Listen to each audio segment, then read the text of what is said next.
Tujuan bertafakur nih ya, untuk meningkatkan kesadaran, bukannya menjadi pintar.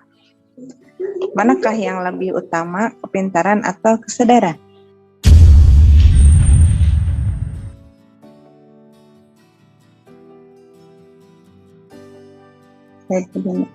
Nih ya, tafakur adalah suatu metode untuk lebih memudahkan mengamalkan ajaran-ajaran Al-Quran. Artinya di sini lebih memudahkan untuk beramal soleh. Kata-kata yang terpisah dengan koma ini bisa menjadi satu rasa, yaitu rasa bahagia. Gitu ya. Ajaran-ajaran Al-Quran dan atau hadis yang harus kita amalkan. Ini di antaranya salat susu, sabar, pasrah, ikhlas, bersyukur, tawadu, pemaaf, berserah diri, selalu ingat kepada Allah, tidak kibar, tidak riya, tidak berguncing, tidak berksangka, dan zalim, berlaku santun, tersenyum, dan lain-lain masih banyak lagi nih ya. Krisis senyum, nah itu berarti belum mengamalkan amal soleh.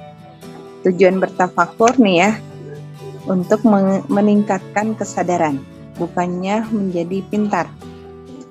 Manakah yang lebih utama, kepintaran atau kesadaran? Nah ini lebih ininya ya, kan kemarin sudah ditanyakan ini. Jadi kemarin sepakat jawabannya apa? Sadar atau pintar? Kesadaran, Bu.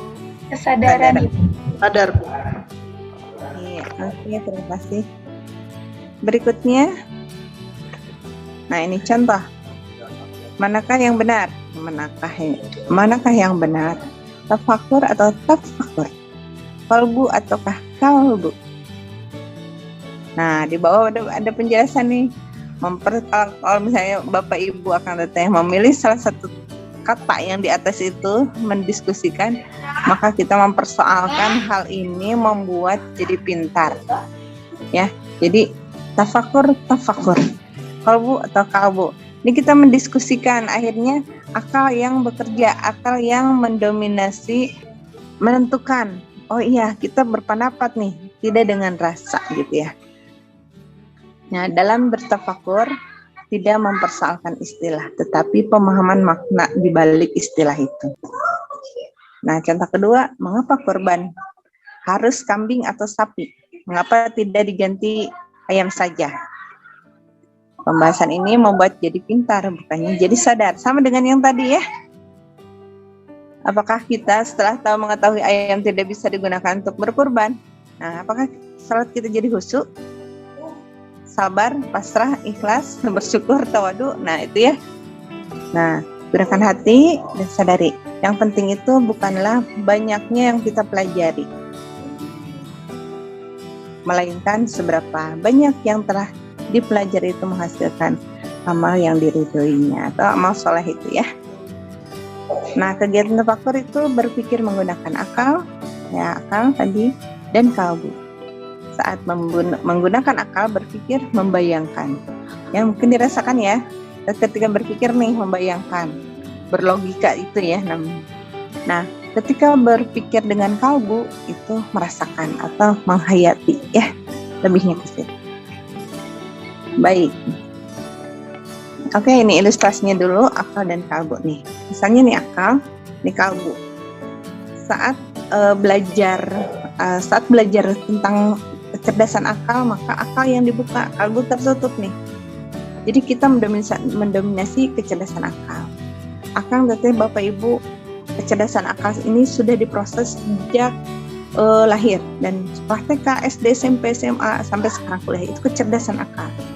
Nah, bagaimana kecerdasan akal ini diteteskan menjadi kecerdasan kalbu? Maka ini kita tutup si kecerdasan akal ini sedikit dan kita teteskan ke dalam kalbu sehingga kalbu terbuka. Jadi ketika tafakur itu haruskan konsen, karena tafakur kita tidak lama, hanya sejam atau 2 jam sejenak. Bertafakur untuk sinerginya itu hanya dibutuhkan segitu ya. Sejenak bertafakur. Biasanya di seminggu sekali, kalau Ibu proses seminggu sekali kita bersinergi untuk mendapatkan informasi-informasi ini ya. Bukan ilmu baru tapi metode memudahkan beramal soleh. Nah, tetapi prakteknya tiap saat. Nanti setiap saat akan dan Teteh akan praktek bagaimana kita bertafakur. Karena di tafakur sejenak itu nilainya istimewa banget ya. Jadi saat kita bertafakur, kalbu yang kita buka lebar-lebar, akal sedikit saja dibuka, karena akan meneteskan kecerdasan akal ke dalam kecerdasan akal.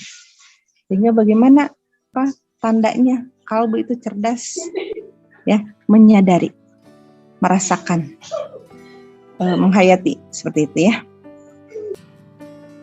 Nah, isyarat pentingnya bertafakur, Rasulullah SAW bersabda, bertafakur sejenak lebih baik daripada ibadah 1 tahun.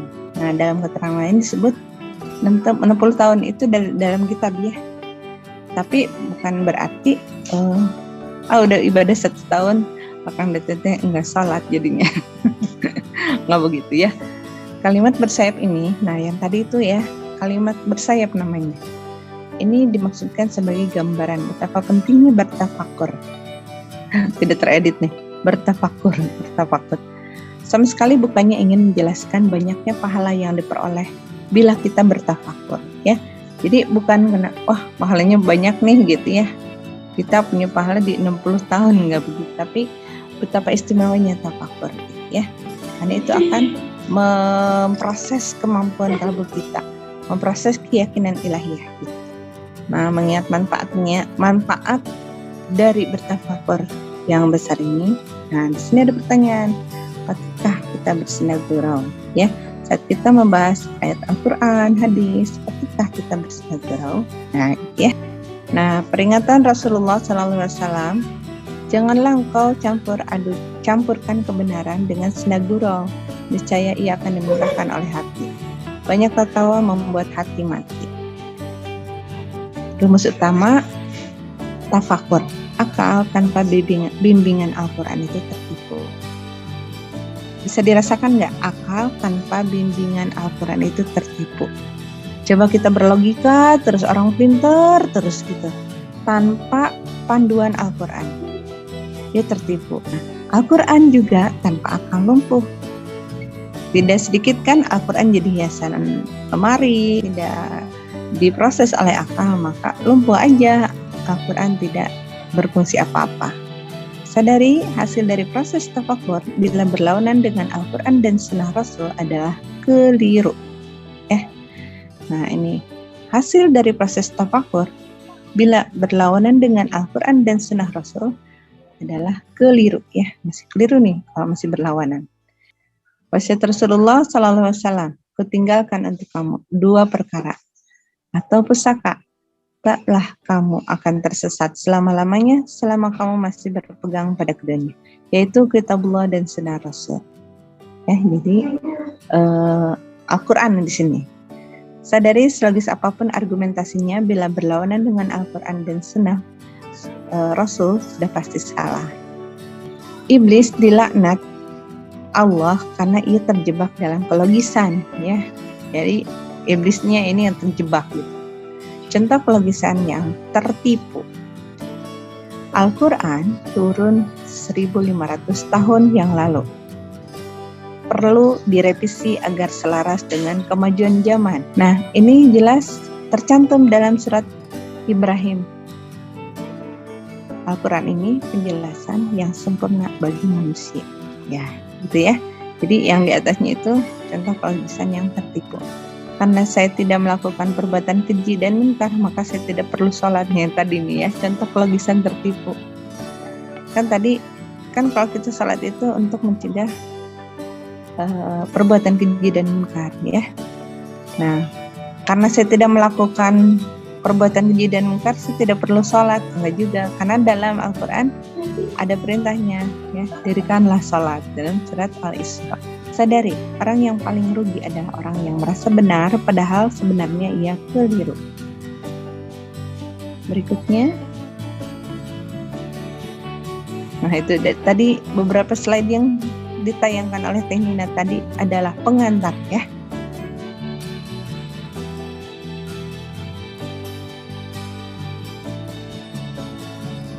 Baik, Akang Teteh, kita akan membaca dan mendengarkan dengan rasa. Dibaca oleh mata, kemudian bisa dengar. Baik, ini prinsip utama, mulailah dari tujuan ya. Buku Sentuhan Kalbu halaman 39, tujuan yang terlupakan. Ini seperti ini. Mungkin Ibu akan perlihatkan ya. Ini. Dari Pak Permadi, Insinyur Permadi almarhum ya. Bismillahirrahmanirrahim. Assalamualaikum warahmatullahi wabarakatuh. Para hadirin, Bapak-bapak yang berbahagia. Ini menyapa para hadirin yang hadir. Kebanyakan ibu dan bapak sekarang, akang dan teteh tambahan. Pertama-tama marilah kita panjatkan dengan kerendahan hati dan keikhlasan yang mendalam, puji, syukur, kehadirat ilahi dengan penuh rasa kesadaran bahwa Dia telah membalas dosa-dosa yang telah banyak kita lakukan dengan karunia nikmat yang jauh lebih banyak lagi. Ini dibaca dan dirasakan. Selawat serta salam semoga dicurahkannya pada junjungan kita, kekasih kita, manusia yang paling mulia yang pernah ada di dunia, Nabi besar panutan orang-orang yang beriman, Muhammad Sallallahu Alaihi Wasallam. Tentu saja beserta keluarganya yang mulia, para sahabatnya yang agung, beserta kita dan para pengikutnya sampai akhir zaman. Al-Quran telah mengajarkan pada kita bahwa sebaik-baik permintaan manusia itu adalah sebagaimana yang dimaksud dalam surat Al-Baqarah. Ya Tuhan kami, berilah kami kebaikan di dunia dan kebaikan di akhirat, dan peliharalah kami dari siksa api neraka. Semua kegiatan yang dilakukan manusia pasti mempunyai tujuan tertentu. Seorang pegawai rela menghabiskan harinya mengerjakan pekerjaan kantor karena ia mempunyai tujuan ingin memperoleh upah untuk menghidupi anak dan istrinya. Bila suatu saat kantornya itu tidak lagi memberinya upah, tentu ia akan segera keluar dari kantor itu. Orang yang tidak tahu tujuan kegiatan yang dilakukan adalah ibarat sapi di pejagalan. Sapi tidak pernah tahu untuk apa ia dibawa ke tempat pejagalan. Seandainya saja dia tahu, tentu dia tidak punya selera lagi untuk makan rerumputan yang segar ya, yang disodorkan kepadanya. Atau setidaknya ia akan berusaha mencari kesempatan untuk kabur. Demikian juga kiranya pada waktu mempelajari agama. Kita seharusnya tahu untuk apa mempelajari agama itu. Bila tidak, bukankah ini berarti kita sama saja dengan sapi yang tidak tahu? Para hadirin Khalifah Allah yang berbahagia, untuk apa sebenarnya tujuan kita mempelajari agama? Tidak diragukan lagi. Kita perlu mempelajari agama, yaitu agar di dunia ini kita bisa hidup bahagia dan di akhirat kelak akan menempati surga. Bila sekarang kita masih dilanda stres, gelisah, dendam, iri hati, kecewa, berat, dan segala macam yang dirasakan ya, bertentangan dengan kebahagiaan, maka haruslah kita akui dengan jujur bahwa pelajaran agama yang telah kita dapatkan selama ini ternyata masih jauh dari tujuan. Pengajian-pengajian ataupun ceramah agama yang kita ikuti mungkin masih kurang banyak, atau kita sudah cukup rajin menghadiri pengajian-pengajian agama, tetapi kita belum pandai memilah-milah dan memilih yang disampaikan Pak Kiai. Apa yang seharusnya kita benamkan ke dalam jiwa, apa yang seharusnya dilewatkan saja di telinga, sebaiknya apa yang seharusnya dilewatkan saja di telinga, seperti selengan humor yang disampaikan Pak Kiai, justru itu yang dibenamkan ke dalam hati. Hal ini terjadi karena kemungkinan besar kita lupa untuk apa sebenarnya tujuan kita hadir di tempat pengajian itu. Bila sejak awal kita mengetahui dengan benar apa tujuan kita menghadiri pengajian, maka mestinya kita akan dapat memilah-milah mana pasir dan mana mutiara, insya Allah. Mudah-mudahan firman Allah dalam surat Al-Kahfi ayat 103-104 dapat menggugah hati kita untuk melakukan introspeksi. Apakah selama ini kita sudah benar-benar dalam mempelajari agama? Jangan-jangan kita seperti sapi yang tahu tempat perjagalan tetapi tidak tahu untuk apa ia berada di sana. Ya, apakah akan kami beritahu kepadamu tentang orang-orang yang paling merugi perbuatannya, yaitu orang-orang telah sia-sia perbuatannya dalam kehidupan di dunia ini, sedangkan mereka menyangka bahwa mereka berbuat sebaik-baiknya. Para hadirin, ibu-ibu, bapak-bapak, kakak dan teteh-teteh yang berbahagia, demikianlah yang dapat disampaikan pada kesempatan ini. Mudah-mudahan perenungan ini dapat mengingatkan kita betapa pentingnya untuk mengetahui kemana arah tujuan kegiatan kita. Karena dengan demikian, kita akan dapat mengevaluasi apakah yang kita lakukan selama ini sudah sesuai dengan arah tujuan itu, atau malah melenceng. Bila kita masih dilanda stres, kekecewaan yang mendalam, atau masih berbuat mungkar, ini berarti mungkin selama ini kita salah mempelajari agama, atau paling tidak ilmu agama yang kita pelajari masih kurang. Demikian kami sampaikan tanpa ada maksud menggurui sedikit pun, tetapi hanya sekadar menjalankan tugas yang dibebankan Allah kepada kita semua, yaitu untuk menyampaikan kebenaran yang kita ketahui. Kurang dan lebihnya mohon dapat dimaklumi dan dimaafkan. Billahi taufiq wal hidayah. Wassalamualaikum warahmatullahi wabarakatuh. Ini penyampaian perenungan dari buku Sentuhan Kalbu yang disusun oleh Insinyur Permadi almarhum ya, baru beberapa bulan ini meninggal. Baik, kembali ke slide tadi. Perlu direnungkan setiap kegiatan paling baik dimulai dari tujuan. Sebuah ilustrasi ringan nih. Lebih baik mana? Pergi ke pasar sudah tahu hari ini akan memasak apa, dibandingkan dengan pergi ke pasar tapi belum tahu hari ini akan memasak apa. Memilih yang mana? Lebih baik yang mana nih? Yang atas atau yang bawah? Sudah tahu hari ini akan memasak apa? Yang atas sih. Bentar. Oke, baik. Oke, ini S3 itu silih asah, silih asih, silih asuh ya. Tadi di sebelumnya. Mengapa menyadari tujuan merupakan anak tangga pertama untuk meraih kesuksesan? Mana yang akan lebih sukses, orang yang melakukan kegiatan dengan mengetahui tujuan, ataukah orang yang melakukan kegiatan tanpa tahu tujuan? Misalnya begini nih, teman-teman, akang dan teteh diajak kegiatan, diajak pergi kemana lah gitu. Ayo ikut aja, jadi ikut-ikutan deh. Atau misalnya gini, teman ikut seminar, teman ikut diklat gitu, diajak, ayo ikut gitu. Ini menarik loh gitu. Terus kita ikut, tapi nggak tahu tujuan kita apa. Jadi ikut-ikutan deh gitu. Nah sekarang dimulai dari sekarang, apa nih tujuannya untuk kegiatan ini, sehingga kita juga fokus nih pada tujuan, enggak hanya sekedar memenuhi tempat atau menduduki kursi kosong gitu ya.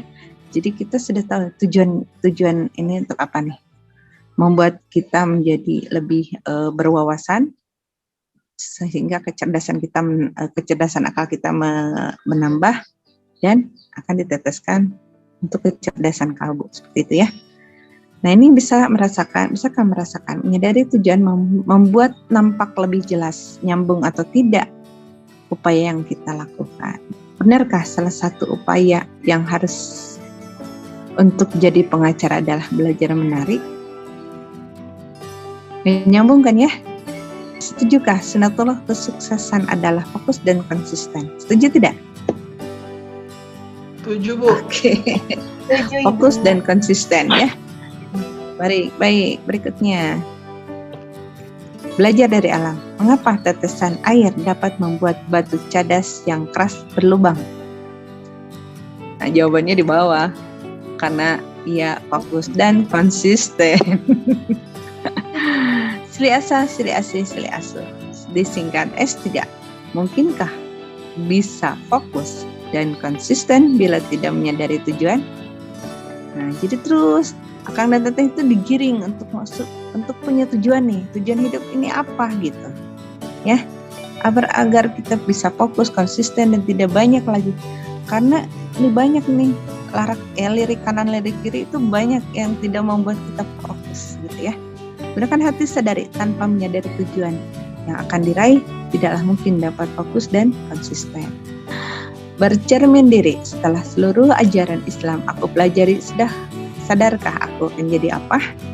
Terus sampai ini ada slide roadmap deh ke bawah. Oke, yang itu tentang tujuan, terus tentang fokus dan konsisten, terus di ini ya, terus ke bawah lagi terus masih ke bawah, biar kita fokus pada tujuan. Hub DBS, oke ya. Nah, DBAS, mana DBAS yang di atasnya Nah, oke. DBAS sebagai tujuan kita, yaitu dunia bahagia akhirat surga. Dunia bahagia itu hidup tanpa rasa was-was, khawatir, ya, gelisah, galau, dan ketika meninggal nanti di akhirat masuk surga. Nah, sekarang ada pertanyaan nih, mungkinkah kita hidup tanpa rasa khawatir, was-was, gelisah, sekaligus bila mati masuk surga? Mungkin tidak? Mungkin? Ada yang jawaban tidak mungkin? Ini jawabannya ya. Janji Allah, barang siapa yang mengikuti petunjukku, niscaya tidak ada rasa khawatir atas mereka, kekhawatiran atas mereka, dan tidak pula mereka bersedih hati. Al-Baqarah ayat 38. Coba di ini lagi, kalau misalnya tadi tidak mungkin, kita sudah suka khawatir, suka galau gitu ya. Kita ini kalau kita mengikuti firman Allah. Firman kedua, barang siapa taat kepada Allah dan Rasulnya, niscaya Allah memasukkannya ke dalam surga. Ya, An-Nisa ayat 13. Jadi, ini klik. Dengan berpedoman pada Al-Quran, kita pasti meraih dunia bahagia akhirat surga. Roadmap-nya yang ini roadmap. Klik di atas, itu tujuan kita, DBAS. Itu DBAS, dunia bahagia akhirat surga. Klik lagi. Nah, untuk mencapai DBAS itu kita harus berpedoman pada Al-Quran, ya. Jadi Al-Quran itu pedoman hidup untuk manusia. Dan untuk berpedoman ini kita harus taat. Nih, kuncinya taat. Untuk bahagia itu kuncinya taat. Tetapi untuk taat ini susah. Karena apa? Klik lagi. Karena manusia itu diciptakan sempurna dengan hawa nafsunya, ya. Tetapi hawa nafsu ini bisa ditenangkan dengan keyakinan ilahiyah. Keyakinan ilahiyah itu seperti apa nih? Misalnya gini, sakit penggugur dosa, itu keyakinan ilahiyah. Jadi saat sakit nanti nggak akan ngegur itu lagi, sakit ini, sakit itu, dan sebagainya. Kita rasakan aja rasa sakit itu. Toh Allah menggugurkan dosa kita saat kita sakit. Dan saat didolimi, kita senyum-senyum aja, itu kemampuan kalbu. Kenapa? Saat didolimi, Allah mentransferkan pahala orang yang mendolimi kepada kita. Jadi kita di akhirat nanti dapat tuh pahala dari orang yang mendolimi kita. Seperti itu ya. Keyakinan ilahiyah. Banyak keyakinan ilahiyah sehingga kalbu kita mampu tersenyum, mampu santun, ya, mampu memaafkan, mampu tidak marah gitu. Nah, ini keyakinan. Nah, keyakinan ilahiyah ini didapat dari proses tafakur. Nah, sekarang kita kan lagi tafakur nih, ya. Jadi saat kita memproses tafakur sejenak, nah nanti akan melahirkan keyakinan ilahiyah yang tadi disebutkan diantaranya, dan masih banyak lagi, untuk menenangkan hawa nafsu kita. Hawa nafsu yang dihasut oleh setan sehingga kita kadang emosi, kadang apa ya. Nah, hawa nafsu itu yang susah, ya, yang susah untuk taat kepada pedoman Al-Quran. Tapi kalau hawa nafsu ini yang susah, kalau ditenangkan oleh keyakinan ilahiyah ini, tidak susah lagi, tapi mudah, ya, mudah untuk taat pada pedoman hidup manusia, yaitu Al-Quran. Dan kalau misalnya kita taat, kita akan merasakan kebahagiaan di dunia. Jadi kuncinya agar kita bisa merasakan kebahagiaan itu, taat kepada ajaran Al-Quran dan hadis. Gunakan hati kita. Coba sadari betul-betul untuk meraih dunia bahagia. Tidak ada cara lain selain harus mengamalkan Al-Quran. Oke, untuk pertemuan hari ini sudah lebih 4 menit. Bila ada hal yang tidak berkenan, dan terima kasih atas sinerginya. Semoga menjadi amal soleh akang-akang teteh-teteh, Bapak dan Ibu. Dari Ibu, semoga akang dan teteh mendapat inspirasi dan motivasi di perkuliahan selanjutnya, di kelas lain ya. Tetap semangat untuk menjadi manusia yang bahagia, kita yang bahagia ya. Saya dari Ibu, billahi taufiq wal hidayah. Wassalamualaikum warahmatullahi wabarakatuh. Waalaikumsalam warahmatullahi wabarakatuh. Terima kasih Baik, banyak Ibu ilmunya. Amin ya rabbal alamin. Nanti kalau ada kesempatan kita lanjutkan. Dari sana, dari diskusi, ada waktu untuk membahas ini lagi, Ibu lanjutkan setelah roadmap. Saja mungkin ya, Bapak dan Ibu masuk kelas berikutnya, dan Ibu juga sama masuk kelas berikutnya. Duluan, love ya. Iya Ibu.